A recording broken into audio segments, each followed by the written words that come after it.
Ég heiti Barbara, nýkomin inn í stjórnina og Odda bað mig að setja þetta morgunkorn.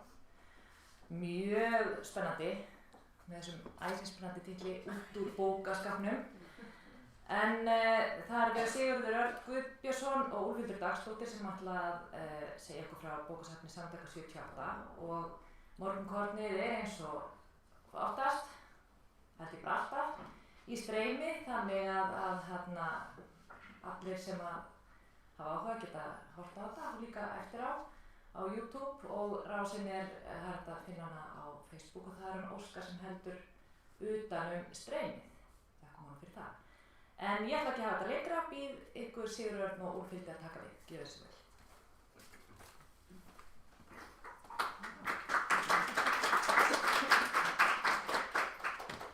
Komið sæl. Tilefni þess að við Úlfhildur stöndum hérna er það að árið 2014 þá var bókasafn Samtakanna 78 lagt niður og bókakostinum var skipt upp og helmingurinn kom hingað á Landsbókasafn, Háskólabókasafn og hinn helmingurinn á Borgarbókasafn.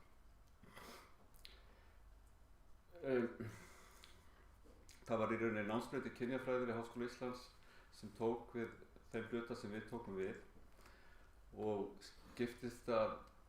megin skiptingin var sú að við fengum fræðibækur og skáldskap og eitthvað ævishugum og skáldskapur fór til Borgarbókasafns.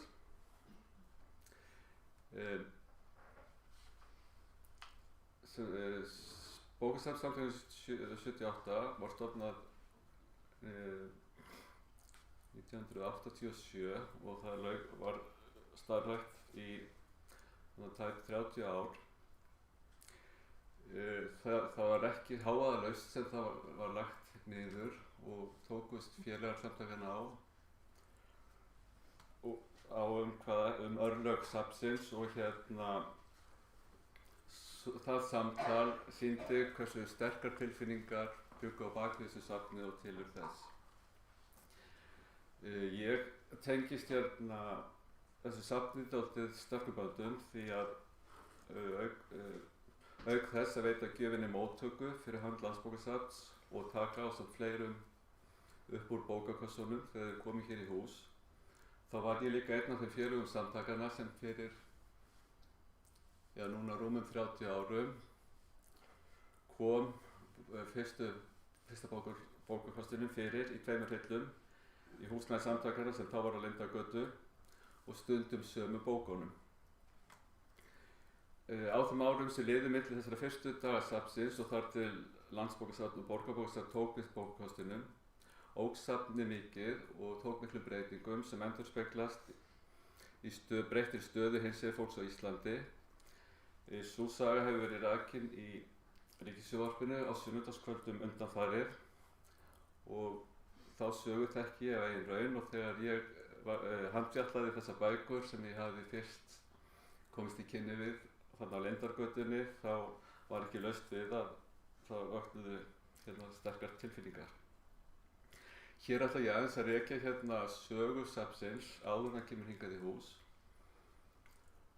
Og út úr bókaskapnum dálítið góður titill finnst mér því þessar bækur voru til, þær voru bara í fjölum í prívathillum félaga og smátt hafa þær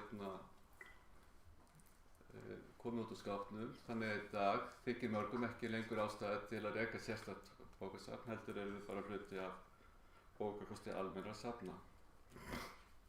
En áður ég byrja að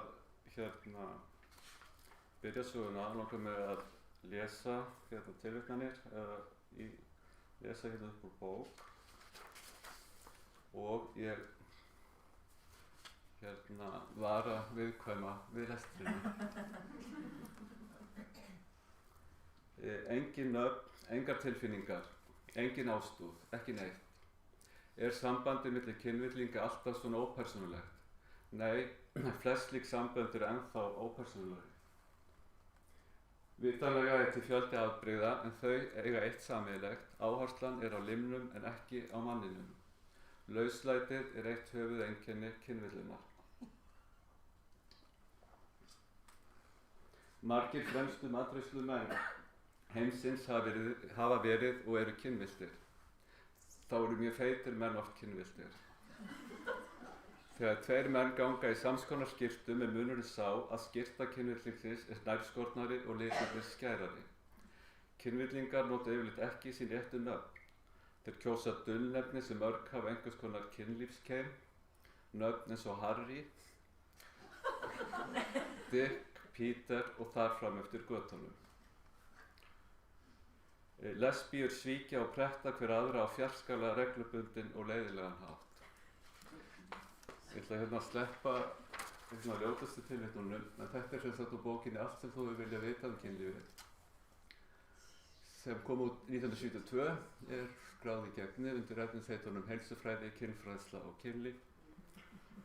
Og ég gerði mér svona til gamans að skoða í hvar bókin væri til núna. Hún er tengd í 20 söfnum, þar af 4 skólabókasöfnum á höfuðborgarsvæðinu, 3 grunnskólum og 1 framhaldsskóla og mörgum söfnum í kringum landið, sem mögulega er að hluta til starfrækt sem skólabókasöfn. En ástæðan fyrir því að ég ákvaða að byrja á því að lesa upp úr þessari bók er svo að hún segir eitthvað samkynhneigð og bókasöfn.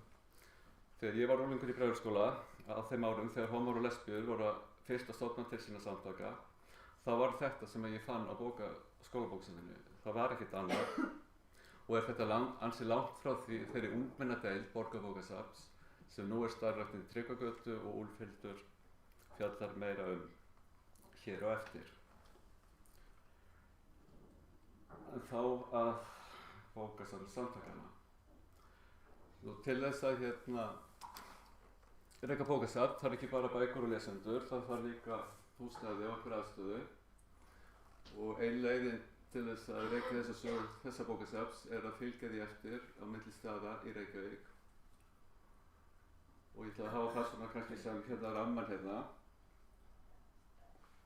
Fyrsti vísir að stofnun samtaka var 1976, Iceland Hospitality, en það voru sem sagt, Hammar sem stofnuðu það og það var bara pósthólf í Reykjavík og þetta var svona ísraelski fyrirmynd, svona underground starfsemi og strax þá byrjar fólk að safna efni og miðla efni því að í gegnum þetta pósthólf nálgast aðra samkynhneigða og annaðhvort lánað eða fengið að láni bækur og upplýsingar. 1978 er síðan samtökin stofnuð og voru fyrst til húsa í þessu kjallara. Þarna voru haldnir reglulegi fundir en þarna var engin aðstæða þannig að bókasafnið var í pokum félaga og þeir komu með það með sér á fundina og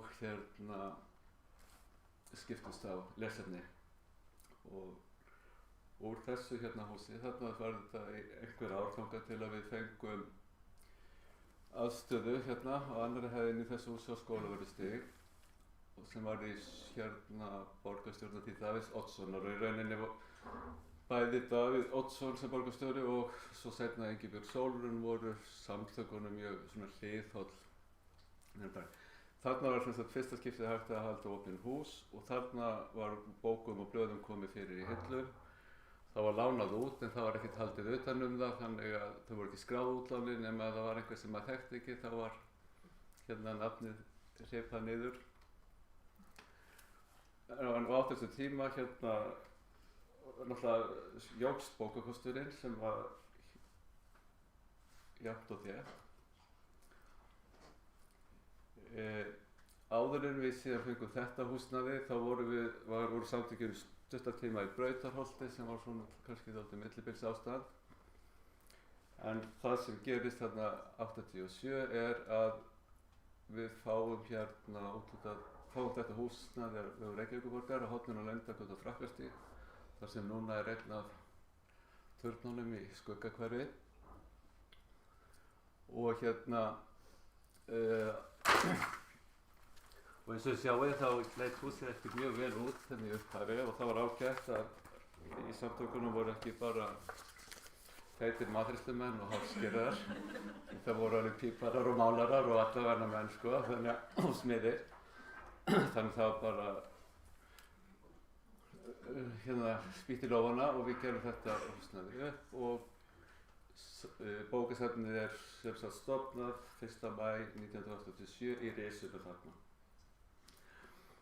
Það sem að og hér mynd úr því húsi og á bókasafninu. Sem sagt það sem að þarna hefst kannski svona skipuleg bókasafnsstarfsemi, það er þarna alveg risi fyrir sig.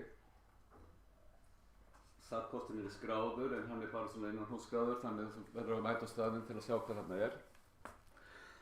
Og það var opið þarna fyrst eitt kvöld í viku og síðan 2 kvöld í viku og ég var þarna stóðvaktir fyrstu 2 árin. Fyrst og fremst voru þetta félagasamtakarnir sem komu en þetta var líka fyrsti viðkomustaðurinn í margra og þetta var mjög mikilvægt svona mér fannst þetta mjög verðmætur vettvangur því að áður hefði kannski barir og djam verið það staður þar sem fólk hittist en þarna kom fólk á öðrum forsendum og þarna urðu þessi sterku rætur til í hugum í margra sem að svona ýfðust svolítið upp þegar safninu síðan var lokað. Strax þarna er líka farið að bera á því að nemar koma í heimildaleit.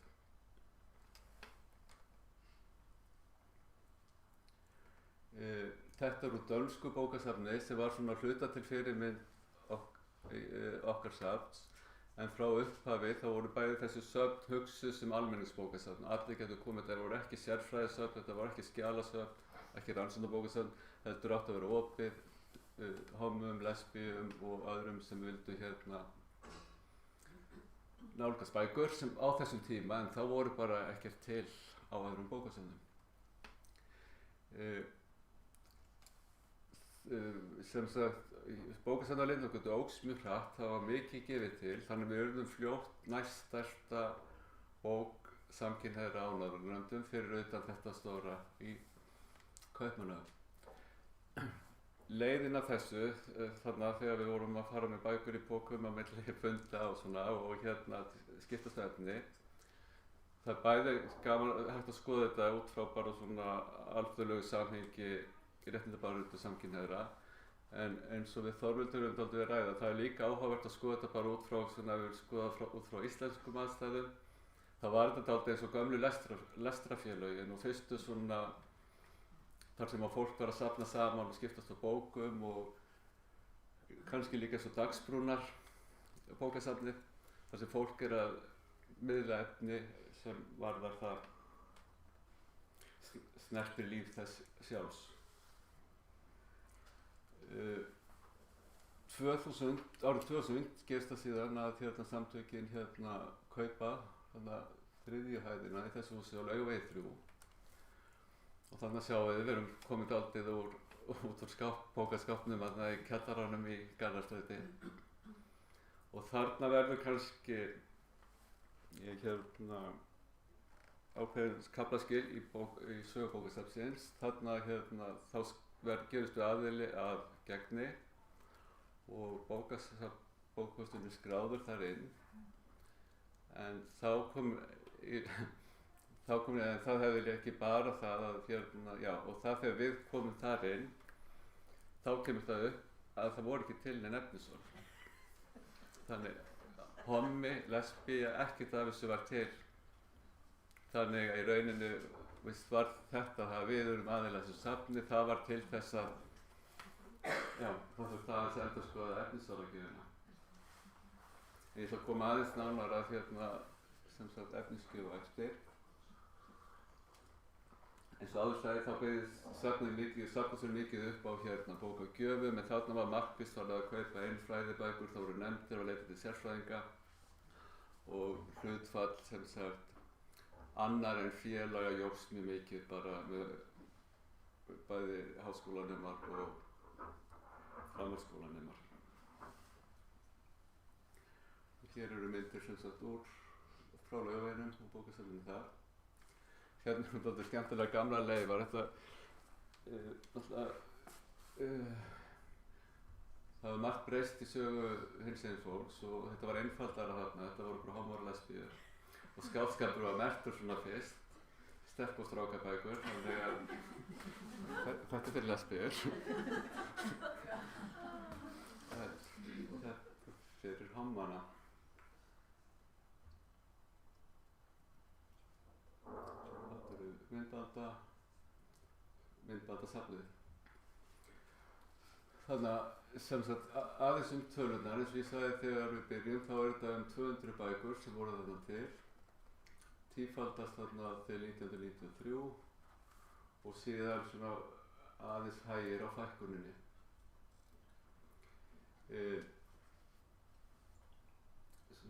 Sem sagt bókagjafir, safnið tók við bókagjöfum alveg fram á síðustu daga. Þannig þarna er bókagjöf sem í rauninni barst safninu bara rétt áður en það er síðan lagt niður. Þannig að þessar bækur eru annarkvort hluti af bókakosti okkar eða Borgarbókasafns. Og þetta er svona dæmigerð gjöf að því leyti að þarna hefur Jónína að safna bara í gegnum árin bókum sem ekki voru fáanlegar hér í bókabúðum eða bókasöfnum. Þannig að mjög mörg svona persónuleg bókasöfn sem að hérna mynda þennan safnkost. Og hér er Jónína að afhenda þessa bókagjöf.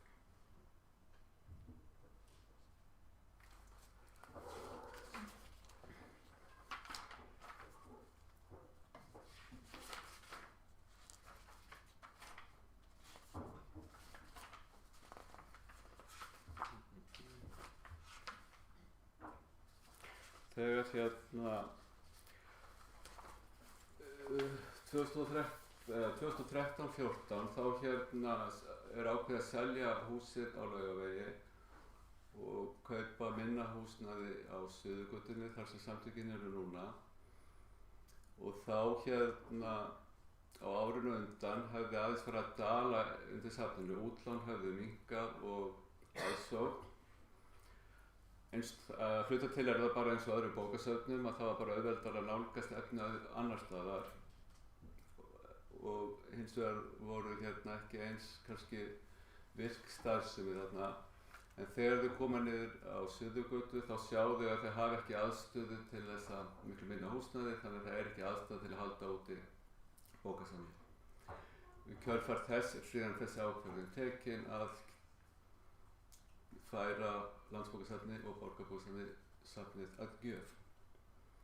Nú þegar við tökum við hérna bókagjöfinni þá förum við með það bara eins og aðra bókagjafir sem við fáum að við tökum okkar forsendum og það grisjast mikið út. Þetta safn hafði aldrei verið grisja, þannig að það var mikið bara bókur sem voru slitnar og illa farnar sem að fóru sjálfkrafa í grisjum.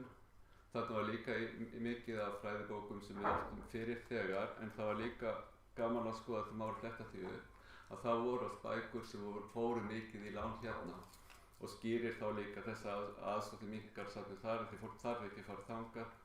Þessar bækur voru bara hluti af okkar safnkosti.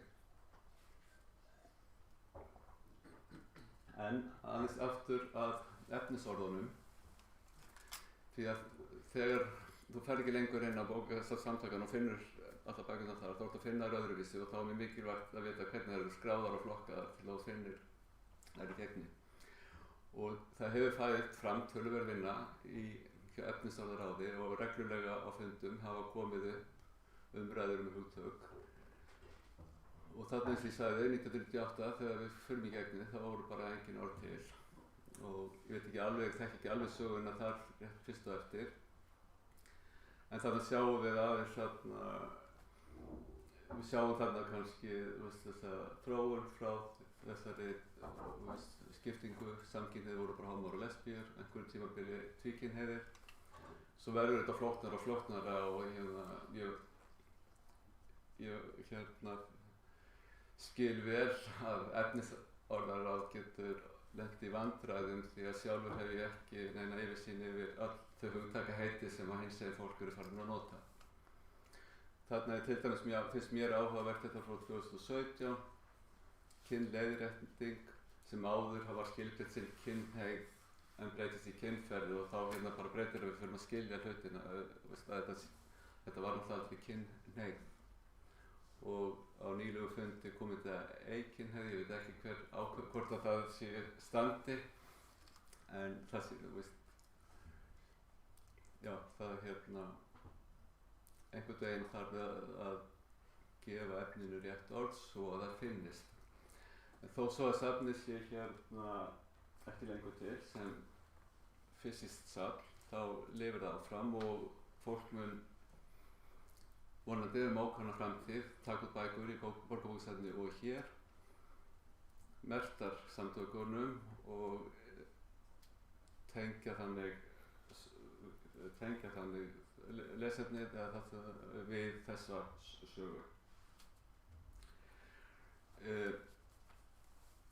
Við hérna hér á Landsbókasafni hefur verið hérna minnt á safnið alltaf á hinsegindögum frá 2015 með því að taka út valdar bækur úr bókasafninum og gera sýnilega. Og núna 2019 þá kynntum við sérstaklega hérna aðgang að rafbókum en með nýjum áskriftum Hugvísindasviðs Háskóla Íslands sem á 50–60 þúsund bókartitlum er mjög stór bókarkostnað þarna hinseginfræði. Og það sem við gerum kannski hefur líka gert sko í framhaldi af því hvað svo þegar enginn er að velja sérstaklega inn efni fyrir hérna þetta svið, þá byggist náttúrulega okkar safnkostur á óskum Háskóla Íslands og hverju ári koma beiðnir ritverk, ekki bara kynjafræði, heldur bókmenntum, sagnfræði og öllum sviðum sem að hjálpar til við að safnkosturinn styrkist áfram. Og eins er náttúrulega af því að eru koma bækur bara þessi málefni eins og önnur, bara inn með sömu leiðum og aðrar bækur. Þetta er ekki hérna eins svona sérhæft. Get ég klikka hér.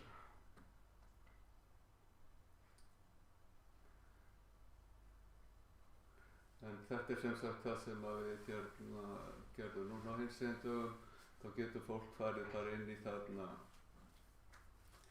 bókaútgefendur og síðan bara nota hugmyndaflugið til að slá inn efnisorðum. Skrolla hans niður. Já, þannig að þarna voru valdir út ákveðnir titlar.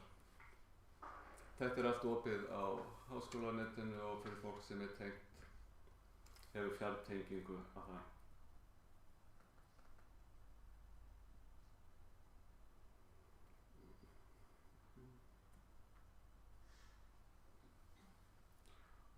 Og af því að hérna rafbækur eru dálítið, það er ennþá verið að vinna því hvernig þær verði sem sýnilegastar í leitum og það er mikið sem ekki kemur fram við hefðbundna leit. Þá hefur þarna á Landsbókasafni til dæmis verið gerður sérstakur áttaviti fyrir rafbækur, þannig þá getur maður bara farið inn í hvern útgefanda fyrir sig og leita síðan eftir þannig.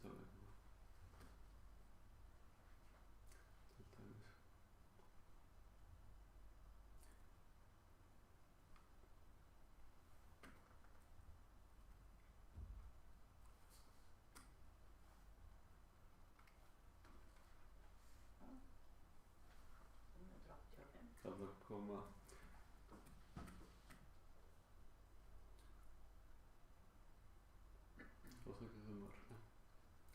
þannig að þetta er í rauninni mjög stórt skref í að auka safnkost á þessu sviði, bara jafnt eins og öllum hérna. Þetta er mjög mikil bylting og mjög mikil breyting á aðgengi sem hefur bara orðið núna á síðustu 2 árum.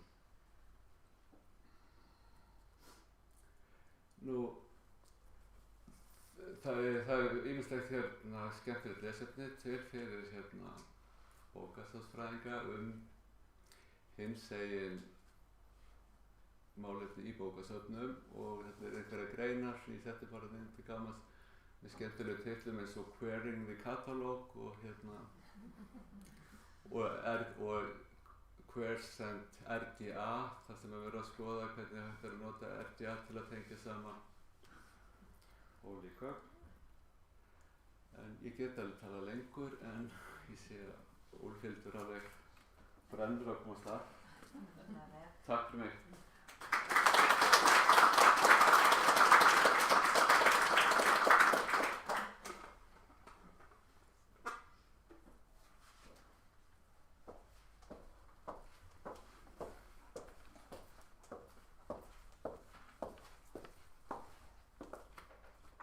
Fyrir þetta, Sigurður. Það einmitt mikilvægt að hugsa söguna í þessu.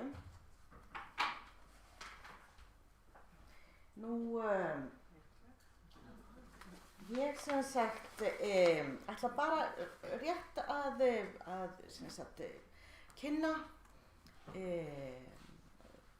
hinsegin bækurnar á Borgarbókasafninu og svo opnum við fyrir spurningar. En eins og Sigurður sagði þá það sem sagt árið 2014 sem að við fáum hluta af samtakasafninu. Það voru fyrst og fremst erlendar skáldsögur, aðallega á ensku og örfáar ævisögur. Okkur telst til að það sem að við fengum hafi verið það bil 1400 bækur. En eins og Sigurður benti á að þá var mjög mikið af þessu gamalt efni. Það var slatti sem að við áttum fyrir, sérstaklega klassískum höfundum og bókum. Og þó að það hafi verið markvisst unnið að því að kaupa inn fræðirit, að þá hafi ekki mikið verið keypt inn af skáldritum. Þó að það hafi komið þessar bókagjafir, þá voru það oft eldri rit. Þessi gjöf var ekki, viðtaka þessarar gjafar var ekki óumdeild frekar en það að leggja safnið niður vegna þess að Borgarbókasafnið ekki varðveislusafn og í það heila stefnan svo að taka ekki við bókasöfnum og sérsöfnum. Það var hins vegar sem betur fer ákveðið að gera undantekningu í þessu tilviki en áherslan var á að gjöfin væri án allra skilyrða og við gætum í raun og veru unnið úr henni eins og við vildum. Eina sem að skilyrði sem að samtökin settu var að setja límmiða inn í bækurnar sem voru gefnar sem að við féllumst auðvitað ljúflega á. Eftir mikið grams og miklar uppflettingar á ýmsum bókamiðlum að þá völdum við rúmlega helming af þessum bókum til að setja í hillu. En þá eru þó nokkuð margir titlar í þéttiskápum sem að við eigum eftir að vinna úr. Við vorum hreinlega ekki viss hvernig þetta myndi ganga, plássið takmarkað og svona, þannig að við bara byrjuðum á þessu. Svo líka mikilvægt að hafa í huga í þessum titlafjölda eða bókafjölda að það voru nokkru titlar sem voru í fleiri en einu eintaki. Og svo náttúrulega var margt af þessu orðið lúið. Til að byrja með var þetta sett í sérhillu. Það var grisjunarátak í gangi á sama tíma og þessar bækur voru sem sagt gamlar og augljóslega ekki með neinar útlánatölur á baku sig. Þannig að við vildum tryggja að þessu ekki hent í grisjunarátakinu. Og jafnframt að þá byrjuðu þessar vangaveltur á þetta að vera sérdeild eða ekki. Og það ekki einfalt mál. Það sem var einfalt mál fyrir okkur var að með því að taka við þessari gjöf að þá ætluðum við ekki að, eins og ég segi hérna, við erum ekki varðveislusafn, markmiðið var ekki að vernda þetta einhvers staðar í einhverjum sérstökum hillum, heldur einmitt að halda áfram þessari mjög svo mikilvægu vinnu þeirra sem stóðu að bókasafni samtakanna. Og við vildum sem sagt bæta við nýju efni og byggja upp hinsegin bókakost. Og í þeirri vinnu að þá litum við sérstaklega til þess að á þessum síðustu tveimur áratugum að þá hefur svið hinsegin menningar breyst gífurlega og fjölbreytnin aukist, eða réttar sagt viðurkenningin og skilningurinn á fjölbreytninni hefur aukist.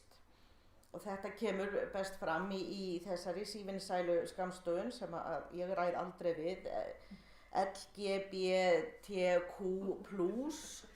Lengsta romsan sem ég fann LGBTQQIAAP. Það lesbian, gay, bisexual, transgender, transsexual, queer, questioning, intersex, asexual, ally, pansexual. Nú við lögðum nokkra áherslu á transfólk og intersex, lögðum sérstaka áherslu á unglingabækur og höfum líka reynt að eftir bestu getu að fá barnabækur. Líka var áhersla lögð á hinsegin bækur frá öðrum heimsálfum en Evrópu og öðrum trúarbrögðum en kristni og síðan auðvitað líka fjölbreytni kynþátta. Og í dag að þá erum við með það bil 1200 titla undir efnisorðunum hinsegin, hommar, intersex, lesbíur, samkynhneigð og transfólk. Eitthvað af þessu voru titlar sem við áttum fyrir en meiri hlutin af þessu er sem sagt gjöfin frá samtökunum og bækur sem við höfum verið að bæta við. Nú svo það rafbókasafnið.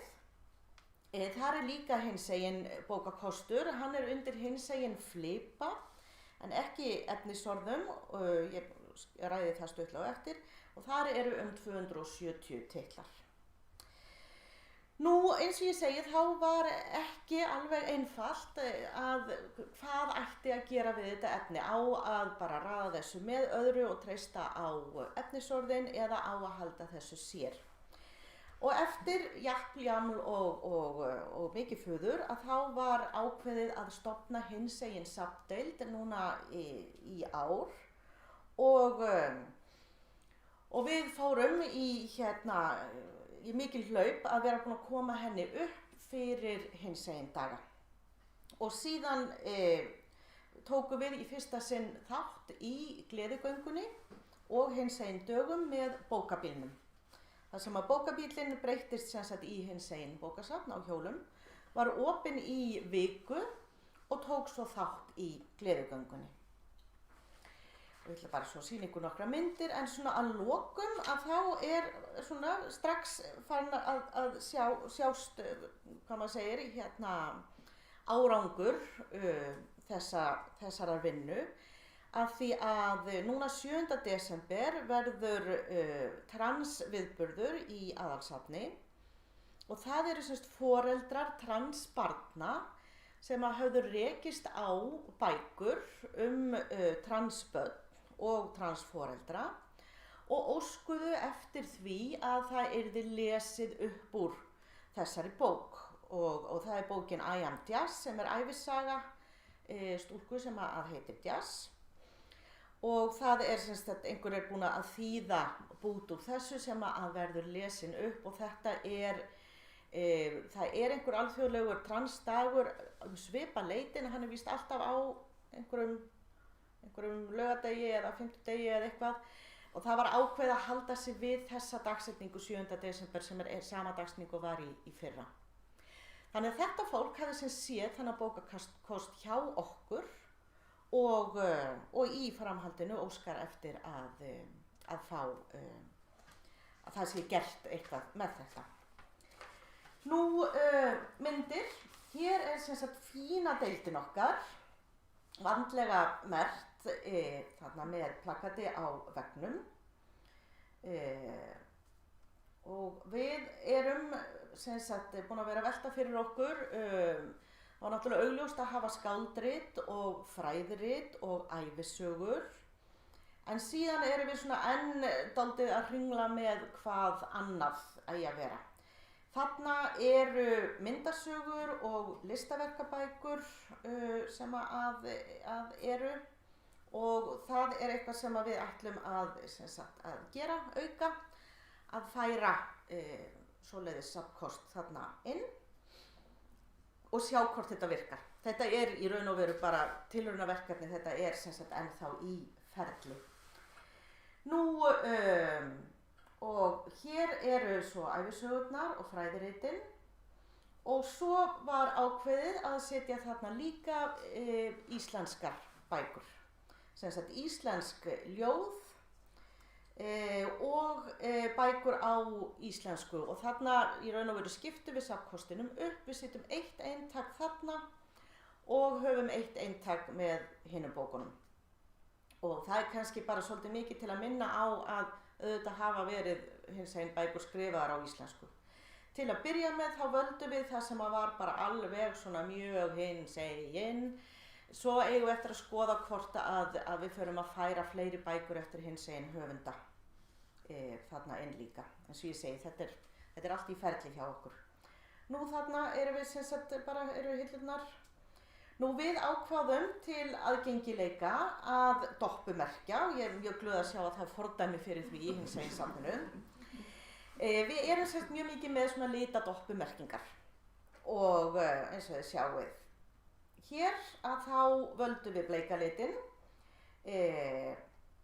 meðal annars vegna þess að allir aðrir litir voru þegar í notkun, en svo líka bara fannst okkur hann við hæfi.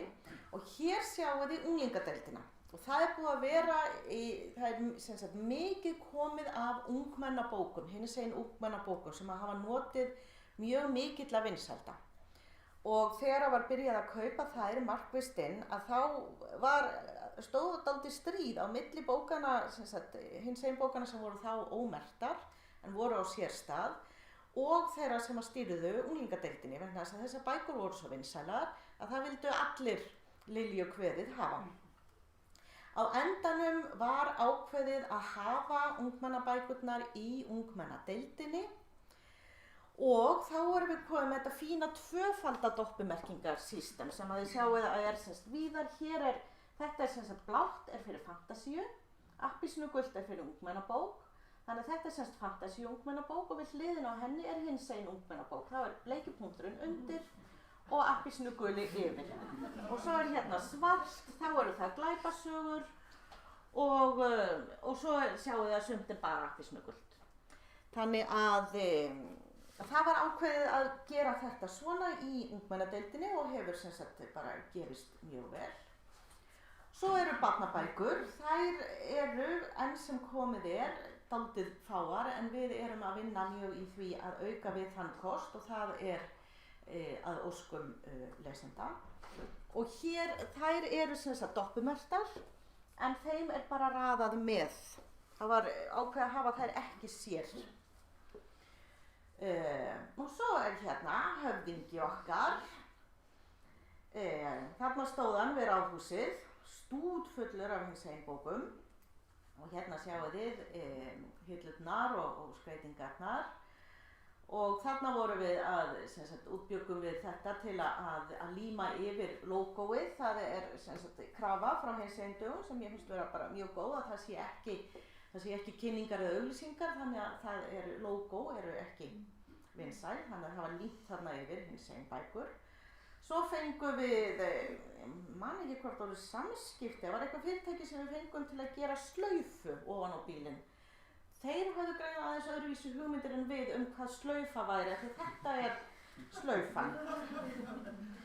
En allavega er þessi fíni borði sem að, og svo þarna er borgarbókavörður í fararbroddi með bílnum, og svo haugur af bókaverjum og bókafólki, rithöfundum og alls konar. Og svo er bílstýran þarna og guttormur. Já.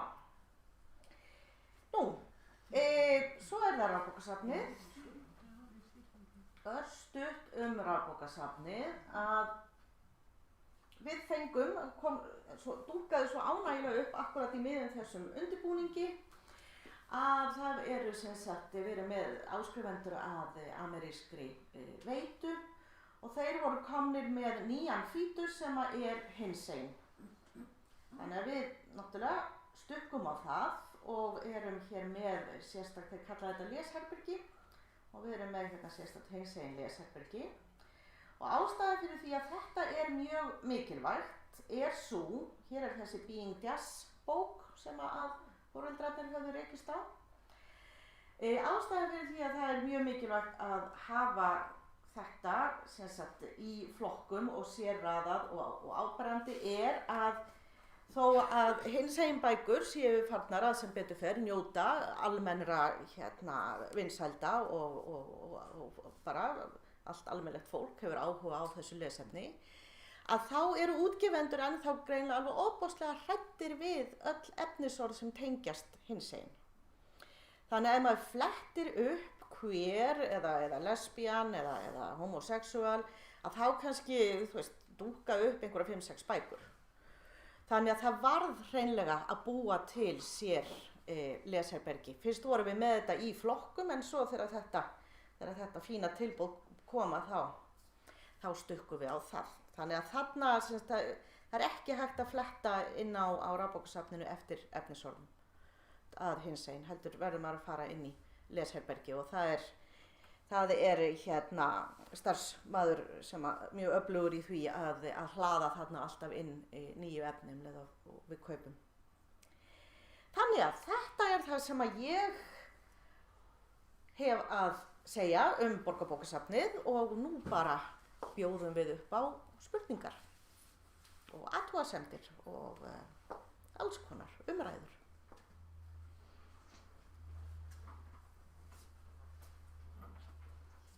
Engar spurningar. Bara við erum búin að tæma viðfangsefnið. Þú talaði að punktakerfi kemur svo vel út þarna, en er það þá til hagræðingar fyrir ykkur eða eru krakkarnir að fara eftir þessu? Náðu Þannig að þú verður að endurtaka spurninguna svo að þeir sem eru að hlusta dreifið. Já. Það var spurt punktakerfið, hvort að það væri eitthvað sem að unglingarnir vissu af eða hvort að það væri fyrst og fremst fyrir okkur. Og í stuttumáli sagt að þetta punktakerfi í unglingadeildinni að það var semst einmitt tekið upp til hagræðingar fyrir lesendur. Punktakerfið má segja, það þjónar bara þessum tveimur grunn hlutverkum. Það bara eins og allar bókaflokkanir hugsað sem hagræðing fyrir notendur, lánþega, en auðvitað líka fyrir okkur í uppröðuninni. En eins og þetta í unglingadeildinni, að þá náttúrulega punktakerfi fyrst og fremst fyrir lesendurna vegna þess að við röðum bókunum, við röðum þeim bara í stafrófsröð eftir bara á þennan hefðbundna hátt eftir höfundum, en punktarnir að þeir eru þá þannig að krakkar sem að vilja fantasíur, þeir geta náð strax í það og sömuleiðis hinsegin bækurnar. Þannig að fyrst vorum við með hinsegin bækurnar sér fremst í stafrófinu, en við sáum fljótt að það var engin ástæða til þess. Það fóru miklu betur á því að hafa þetta inn á milli. Margir krakkar eru bara, kíkja bara fylgjast bara með höfundum og eitthvað að heyra einhverjar áhugaverðar bækur. Sumir vilja bara lesa fantasíur. Aðrir eru spenntir fyrir hinsegin bókunum, það eins og ég segi, unga fólkið í dag. Það hefur svo ótrúlega mikið breyst sem betur fer. Á unga fólki í dag, hvort sem að það er hinsegin eða óhinsegin, að það er bara mjög spennt fyrir þessu lesefni.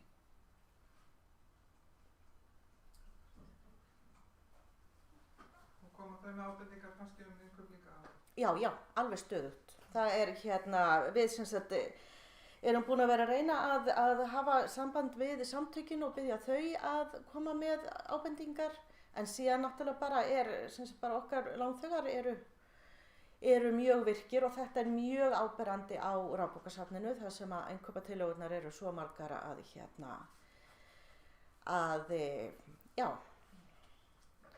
það er eiginlega ekki þverfóta fyrir þeim sko. Og nú síðan að þá náttúrulega kaupum við inn í þetta safn bara á sömu forsendum og við kaupum inn hjá okkur. Við fylgjumst með öllum svona verðlaunum og viðurkenningum, við fylgjumst með þessum bókasíðum eins og Goodreads og BookHub og Literary Hub og fleiri þar sem að koma detta inn umfjallanir bæði stakarbækur, koma listar og alls konar svoleiðis, þannig að við erum bara byggjum þennan bókakost upp eins og annan með blöndu af annars vegar viðurkenndu gæðaefni sem er tilnefnt til verðlauna og fær verðlaun og síðan eftir vinsældum. Kannski ein spurning, það er náttúrulega stutt síðan að bókakosturinn var fluttur. Hefur eitthvað gluggað í tölur með útlán hvort að þar hefur eitthvað reist síðan að... Nei, við höfum ekki gert það. Það er bara hreinlega ekki gefist tími til þess að búið að vera í og svo mikil bara vinna í að koma þessu upp og finna þessu gott pláss og merkja og svona. En við sjáum hins vegar að þetta var fyrst sem sagt í sérhillu bara alveg innst í safninu. Núna er þetta bara komið inn í 830 flokkin með öðrum. Fyrst koma bara 830 ómerktar bækur, svo koma rauðdoppaðar bækur sem eru ástarsögur og skvísusögur, svo koma hinsegin bækurnar, svo koma glæpasögur með svörtum doppum og furðusögur með bláum doppum. Og síðan taka tungumálin við, 840. Þannig að það var eina ákvörðun sem við vildum, að færa hinsegin bækurnar inn í 830 flokkin en ekki hafa þetta einhvern veginn alveg. En við sjáum hins vegar að það er meira gramsað. Við komum af þessum hillum í verra ástandi en áður. Þannig að, já. Unglingabækurnar sem bara halda áfram að vera vinsælar, en við sjáum þetta með myndasögurnar og bara, þú veist, að það er meira verið að gramsa þarna. En við sem vorum ekki með tölur þannig séð að því að þetta var, já, það bara tekur alltaf tíma fyrir nýjan bókakost að svona einhvern veginn fólk átta sig að, þú veist, það er komið þarna eitthvað nýtt og staðsetningin eins og hún var fyrst var ekki alveg heppileg en mér sýnist að þetta sé að gera sig miklu betur. Og síðan höfum við verið að vinna markvisst í að setja efnisorð á þetta. Ég vil setja efnisorði hinsegin á allt til að sé bara eitt efnisorð þar sem þú getur alltaf fundið allar bækur, en það er auðvitað heilmikil vinna að fara í gegnum þetta og bæta á efnisorðum og síðan öll þessi nýju efnisorð sem eru komin. Nú hlutum að ég spyrja eina því að fyrir að það útlán. Já. Er hægt að taka út úr gegni útlán eftir efnisorð? Ekki svo ég veit til. Nei, þegar ég spyrir aukninga útlánum. Já, þá bara, þú veist, bara eins og maður gerir bara, þú veist, bara tekur kannski stikkpröfur á stökum bókum og svoleiðis. Já. Kannski eftir samfellu, hugsanlega.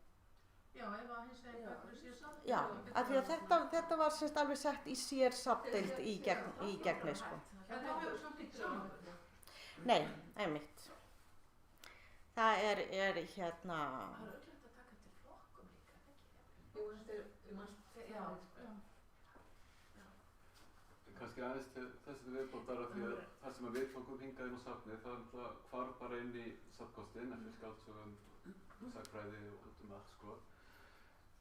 Ég gerði svona stikkpröfu núna í vikunni að ég tók að skoða hreyfingu á bókunum og svona í fyrstu sýn þá er töluverð, já, þær bækur sem eru merktar sem gjöf samtakana eru töluvert mikið í hreyfingu. Þó að þær á einhvern hátt eru merktar sérstaklega nema með svona límiða inn í bókinni og komum frá safninu. Er það ykkar tilfinning kannski að með því að sko, koma þessum safnkosti frá samtökunum og út í þessi tvö söfn, hafið þið ykkur tilfinningu fyrir hvort að þetta auki aðgengi að þessum bókum eða svona, mér finnst það eins og því sem ég að segja það svolítið sko. Þú veist, það ekki allir að fara niður í samtök en svo alls konar fólk eins og unglingar og aðrir sem að lesa alls konar sem ekkert, þetta svona verður til þess að kannski safnkosturinn nýtist miklu meir heldur en ef það hefði Algjörlega og þannig kannski líka þetta út úr bókaskápnum alltaf þannig að þetta var svona lokaði inni en við erum komið bara út særlega, það einhver Ég bara svona hugsa líka bara að því þetta var svolítið umdeild ákvörðun sko og hvernig tilfinningin með þessa ákvörðun þá eftir þetta hafið þið einhverja tilfinningu fyrir því sko svona í Sko, ég held að sjáu allir það sjáu allir þann kost við þetta og þetta fer í og á sama hátt sko eins og skýringin á því að útlán bókasafn samtakanna drógu saman var að hluta til að því fólk var að fá þessar bækur á Háskólabókasafni, á Borgarbókasafni, annars staðar að það var líka eitthvað svona sögulega þetta líka sko það var bara átak fyrir marga að fara niður í saman sko, bara yfir höfuð sko ég las einhvern tímann sko eitthvað svona amerískum bókasöfnum að eftir að svona sjálfsútlánsvélar komu þá jökust útlán á þessum safnkosti af því þá þurfti notandinn ekki að fara með bókina til afgreiðsluborðið heldur hvað það gert það bara sjálfur þannig það jók þá bara var einum þröskuldinu færra fyrir hann að stíga sko.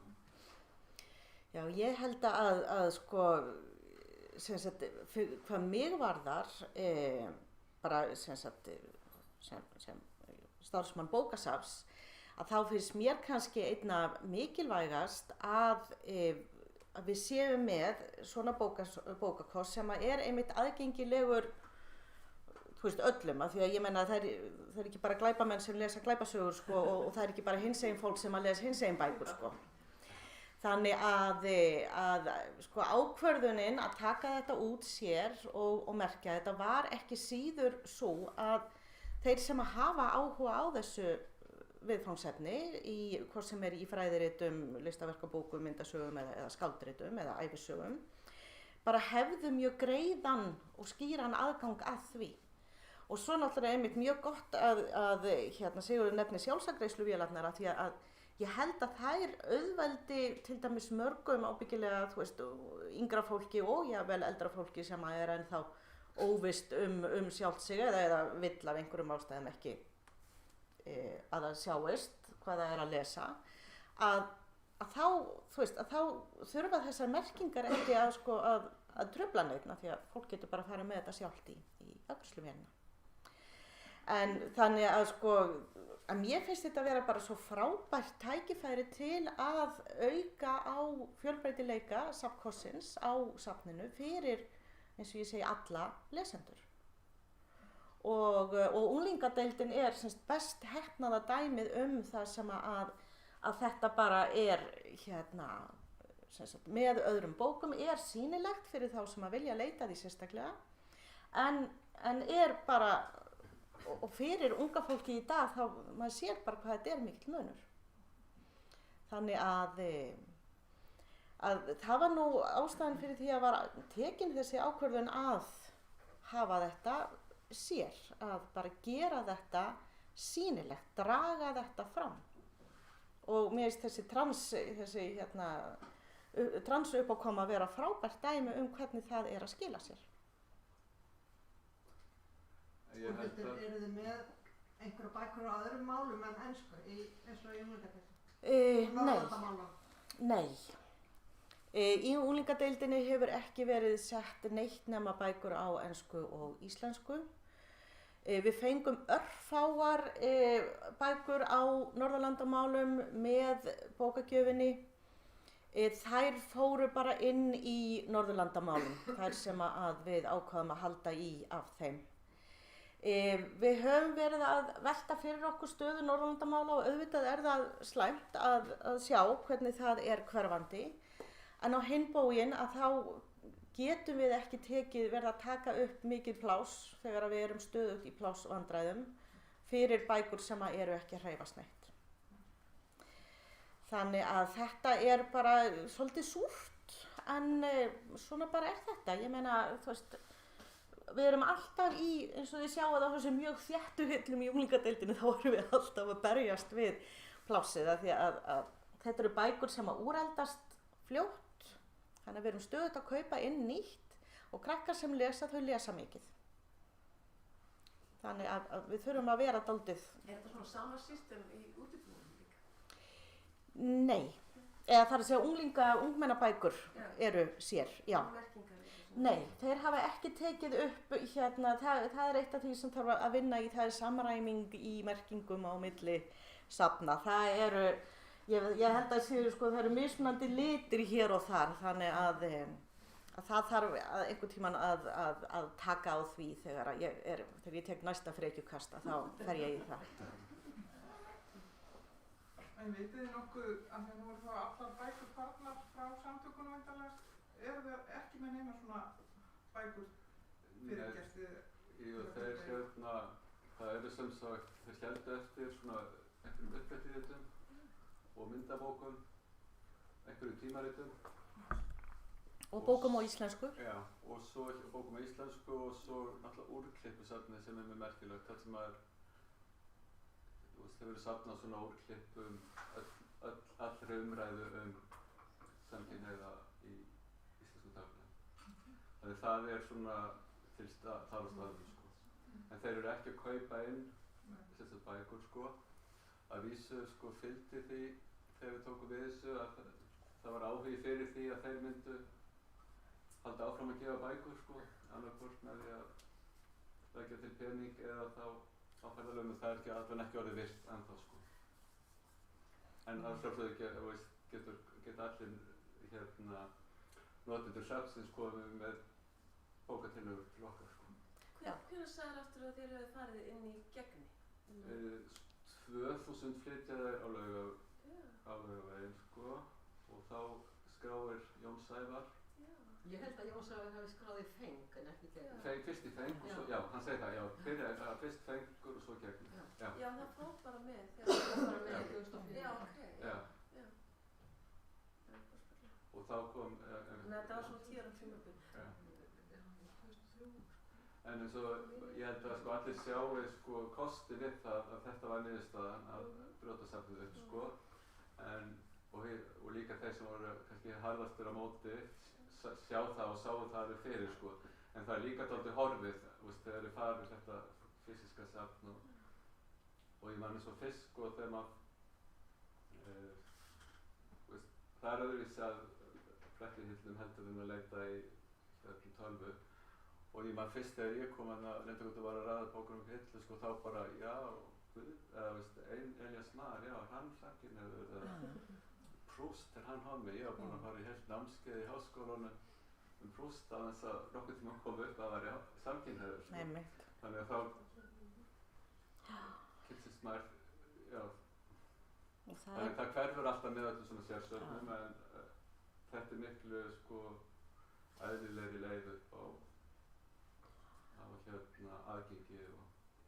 Það er kannski líka ein ástæðan fyrir því að við vildum halda þessu sér, að maður veit að lesendum finnst ofsalega þægilegt að hafa, ég sem glæpa og furðusagna lesandi, mér finnst ofsalega þægilegt að hafa þetta doppumert í sérhillum þar sem að ég get bara farið yfir í staðis að þurfa að fara alveg yfir allar hillurnar og gramsa og maður er misduglegur að fletta upp í gegni eftir efnisorðum þannig og maður sér það eins og ég segi á ástandinu í deildinni eftir að við fluttum hana þarna, fólk er að koma og gramsa og veist að vera svona mikilvægt allavega eins og stendur, náttúrulega við erum eins og ég segi í stöðugu með allt svona í stöðugri endurskoðun.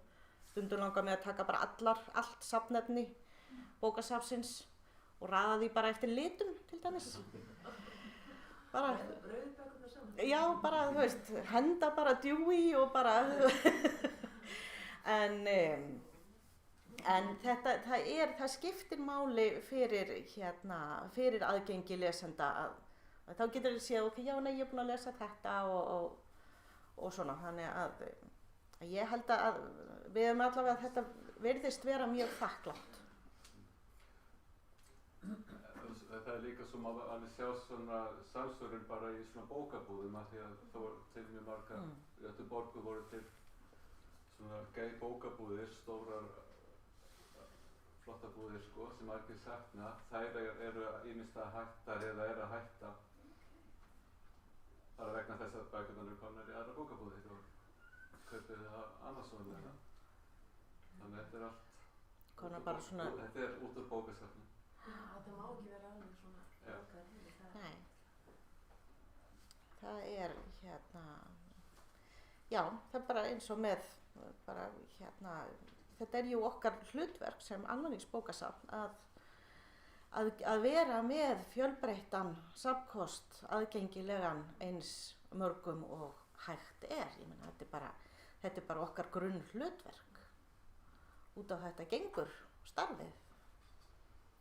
Og ég held að þetta séu bara rosalega góð loka orð. Mér langar að þakka ykkur kærlega fyrir, mjög áhugavert erindi. Og svo getum við horft á þetta aftur í streymi. Leggjast allir í þetta, benda kollegum okkar á að hlusta á þetta. Bara kærar takkir og kærar takkir fyrir komin.